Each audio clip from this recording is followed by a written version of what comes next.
jeûner des produits qui sont pas bons. Donc vous allez jeûner des produits laitiers, d'autant qu'il n'y a pas que des facteurs de croissance dans les produits laitiers. Il y a quoi? Ah ben ça, on va vous le dire. On va vous dire qu'il n'y a que du calcium. C'est un produit blanc, donc il y a du calcium, et quand vous allez tous finir en poussière, il faut absolument que vous en preniez, de toute façon, vous finirez en poussière. Et les femmes qui consomment le plus de produits laitiers dans le monde sont en Suède, ce sont celles qui ont le plus d'ostéoporose. Pourquoi? Parce que ce que le lobby des produits laitiers ose vous dire en minuscule dans une astérisque en bas de page avec une loupe, il faut le lire, c'est que le calcium animal est absorbé au maximum par votre intestin, par votre tube digestif, à 40%. Ça veut dire qu'il y a 60% qui, normalement, fout le camp dans les déchets. 60% dans les déchets.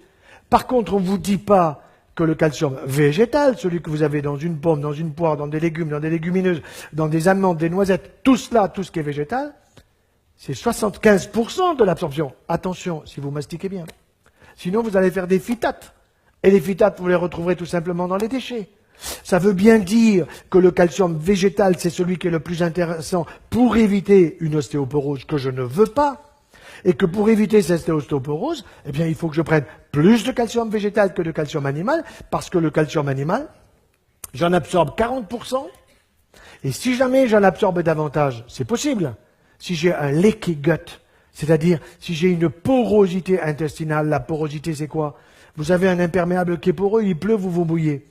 Si vous avez un intestin qui est poreux, ça veut dire qu'il y a des molécules qui passent, ça c'est juste, le fructose doit passer, mais s'il y a trop de calcium qui passe, le calcium il arrive sur l'os, et moi je vais vous faire le dialogue avec l'os. L'os il dit, moi j'en veux pas, j'ai tout ce qu'il me faut, dégage. Et où il va le calcium? Va où tu veux. Il va dans le sein, microcalcification. Il va dans la prostate, microcalcification, risque de cancer. Il va où? Il va dans les articulations.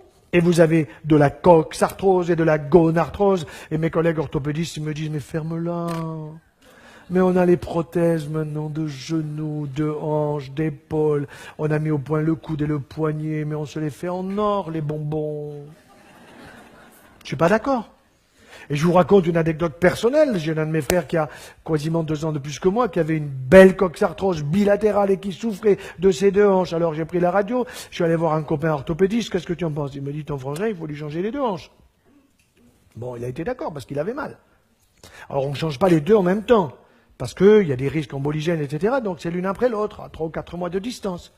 Alors je vais le voir après la première opération, et alors bon, il était content parce que c'était fait, mais il me dit, tu sais, les chirurgiens, vous êtes emmerdants, parce qu'il y a des tuyaux par-ci, des tuyaux par-là, puis il y a la rééducation, puis je peux pas bosser, et puis de toute façon, dans 3 mois, il y a l'autre côté à faire. Je dis, mais tu veux vraiment te faire opérer de l'autre côté? Il me dit, mais j'ai mal. Mais t'as une solution, me dit-il. Je dis, bien sûr. Mais c'est quoi ta solution? Il faut que ta femme écoute la mienne. C'est aussi simple que ça. Il faut que tu arrêtes de bouffer du beurre, des béchamels, t'en manges très très bien chez toi. Mais c'est la cata. Tu manges beaucoup trop de pain. Ah, mais je me régale avec le pain. Ah ben oui, tu te régales, je suis d'accord que tu te régales parce qu'il est fait pour que tu te régales. Mais il t'esquinte la santé. 1, tu as du surpoids. 2, tu manges trop de produits laitiers. 3, tu manges trop de viande rouge. Et pourtant, un bon poisson, des fruits de mer, de la viande blanche. Bien sûr qu'un charolais, c'est bon 1 fois par semaine, mais pas tous les jours. Ah, mais le soir, ils vous disent, les gens, je mange pas. 3 tranches de jambon. D'accord. Bon. Bien sûr.